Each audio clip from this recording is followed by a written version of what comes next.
Hey everyone, welcome back to my channel. Today in this video, I will discuss with you Porter's 5 forces of model. इससे पहले मैं आपके साथ इसका एक पार्ट डिस्कस कर चुकी हूँ, जो क्या था थ्रेट ऑफ न्यू एंट्रेंट्स, यानी जो न्यू एंट्रेंट बिजनेस में आता है तो उसको क्या थ्रेट होता है, उसका लिंक डिस्क्रिप्शन में है, अब वहां से चेक कर सकते हैं। तो चलिए स्टार्ट करते हैं। Next is bargaining power of buyers, यानी जो हमारे बायर्स होते हैं उनकी बार्गेनिंग पावर कैसी क्या है, पोर्टर के 5 मॉडल के अकॉर्डिंग कैसे किसी ऑर्गेनाइजेशन को हेल्पफुल है और कैसे न्यू पर्संस को खतरा है, थ्रेट है।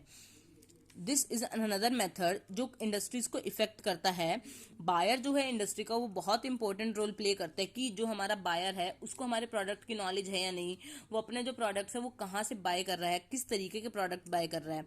जो बायर की बार्गेनिंग पावर है वो एक प्रोडक्ट के प्राइस को तो इफेक्ट करती है, साथ साथ प्रोड्यूसर के डिसीजन को भी चेंज कर देती है, इन्वेस्टमेंट भी इफेक्ट करती है। अगर क्या है, एक कंपनी है उसमें क्या हो रहा है, बहुत ज्यादा बाइंग पावर है उसके कंज्यूमर की, यानी जो है वो रिपीटेडली सेम ही प्रोडक्ट परचेज कर रहे हैं, वो लोग स्विच ही नहीं करना चाहते प्रोडक्ट्स को, तो उस कंपनी में इन्वेस्टमेंट क्या होगी, अच्छी होगी। ऑब्वियसली उसका डिस्ट्रीब्यूशन चैनल अच्छा है, उसके जो कस्टमर्स हैं वो लॉयल कस्टमर्स हैं, तो बायर्स की जो पावर है वो बहुत ज्यादा इम्पैक्ट क्रिएट करती है डिसीजन पे। तो कैसे क्रिएट करती है, क्योंकि जो बायर है, buyer have full knowledge of the sources of products and their substitute, क्योंकि जो बायर है उसके पास पूरी नॉलेज है आपके प्रोडक्ट के बारे में, जो वो प्रोडक्ट परचेज करना चाहता है और उसका अवेलेबल सब्स्टिट्यूट क्या है। जैसे टी का सब्स्टिट्यूट क्या है, कॉफी, तो बायर को नॉलेज है कि अगर टी अवेलेबल नहीं होगी तो उसकी जगह वो कॉफी भी यूज कर सकता है। तो बायर का जो प्रोडक्शन है वो बहुत ज्यादा इम्पैक्ट क्रिएट करता है।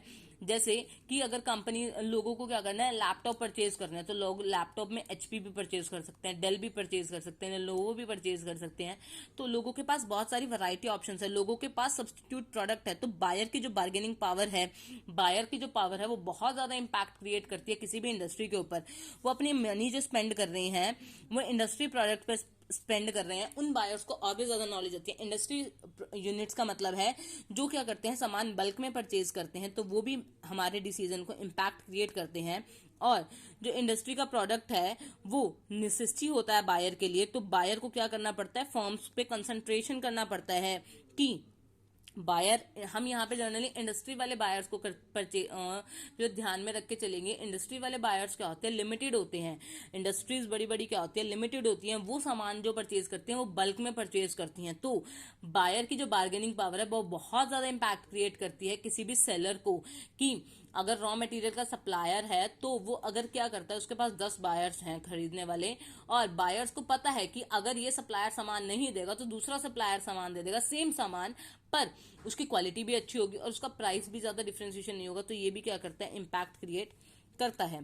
Next is bargaining power of suppliers. जो हमारे सप्लायर्स होते हैं वो भी बहुत इंपॉर्टेंट रोल प्ले करते हैं, क्योंकि जो सप्लायर्स होते हैं उन्हें पता होता है कि कैसे अपनी प्रोडक्ट की डिमांड क्रिएट करानी है इंडस्ट्रीज को या कैसे लोगों को, क्योंकि जो इंडस्ट्रियल गुड्स होते हैं उनके सप्लायर्स क्या होते हैं, बहुत ज्यादा कम होते हैं। तो जो प्रोडक्ट है सप्लायर्स का वो बायर्स के लिए बहुत ज्यादा क्रूशियल होता है, और कई बार क्या होता है, सब्स्टिट्यूट भी अवेलेबल नहीं होता चीप प्राइसेस पे।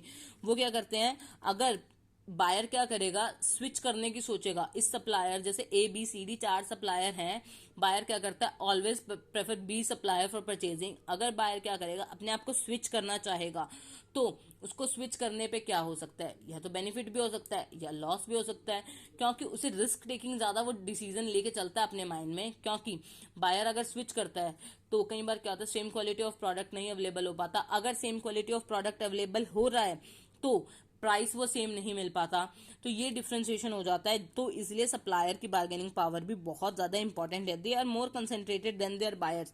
जो सप्लायर्स होते हैं वो बहुत ज्यादा कंसंट्रेटेड होते हैं अपने प्रोडक्ट को रिलेटेड, तो ये भी क्या करता है, हमारे बिजनेस को इम्पैक्ट क्रिएट करता है।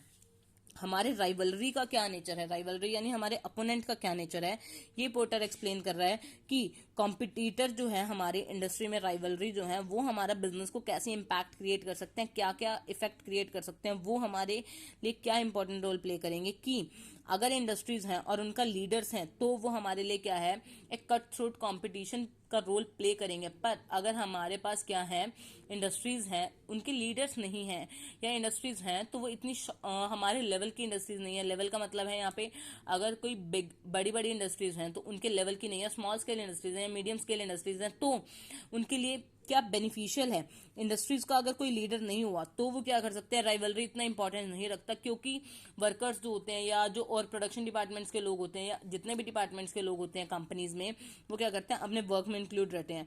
कंपिटिटर्स अगर इंडस्ट्रीज में बहुत ज्यादा है तो वो आपके लिए हेल्पफुल भी हो सकता है, नुकसानदायी भी हो सकता है। अगर कंपिटिटर्स कम है तो आपके लिए बेनिफिशियल है, आप अपने प्रोडक्ट को अच्छे से सेल कर सकते हैं। पर अगर कॉम्पिटिटर्स ज्यादा है तो आपको लॉस होने के ज्यादा चांसेस, आपको अपने प्रोडक्ट के लिए क्या करना पड़ सकता है, हैवी एडवर्टीजमेंट करनी पड़ सकती है, या आपको अपने प्रोडक्ट के लिए क्या करना पड़ सकता है, आपको अपने प्रोडक्ट की कॉस्ट कम करनी पड़ेगी, जो आपके लिए फ्यूचर में लॉस हो सकता है, या एट प्रेजेंट आप लॉस बियर करके वो प्रोडक्ट की कॉस्ट जो है कम कर रहे होंगे। कॉम्पिटिटर्स जो हैं अगर हाई कॉस्ट के हैं, यानी बहुत ज्यादा बड़ी इंडस्ट्रीज के हैं, तो भी वो आपके लिए नुकसानदायी है। कॉम्पिटिटर्स क्या कर रहे हैं, बहुत ज्यादा हाई एग्जिट बैरियर्स लगा रहे हैं। एग्जिट बैरियर्स हमने पढ़ चुके हैं, उसका लिंक डिस्क्रिप्शन में है, आप वहां से चेक कर सकते हैं कि कौन कौन से बैरियर्स लगा देती है कंपनीज। या फिर कॉम्पिटिटर्स के पास क्या होती है, बहुत लिटल अपॉर्चुनिटी होती है अपने प्रोडक्ट को डिफ्रेंशिएशन करने के लिए, या कंपटीशन जो होता है उसकी ग्रोथ, जो प्रोडक्ट है इंडस्ट्रीज में वो ग्रोथ कम चल रही है, तो ये भी क्या करता है, हमारे बिजनेस को इम्पैक्ट क्रिएट करता है। ये थे पोर्टर के मॉडल, कि पोर्टर का जो मॉडल है किसी बिजनेस के एनवायरनमेंट को कैसे इम्पैक्ट क्रिएट करता है। इसका जो रिमेनिंग पार्ट है वो मैं आपके साथ नेक्स्ट वीडियो में डिस्कस करूंगी। जो हमारे पास एक ही बचा हुआ है, थ्रेट ऑफ सब्स्टिट्यूट की, यानी जो हमारे पास अल्टरनेट अवेलेबल होता है उसका क्या थ्रेट इम्पैक्ट क्रिएट करता है, उसका लिंक मैं आपको डिस्क्रिप्शन में शेयर कर दूंगी, आप वहां से चेक कर सकते हैं। Stay tuned for more videos and thank you for watching this.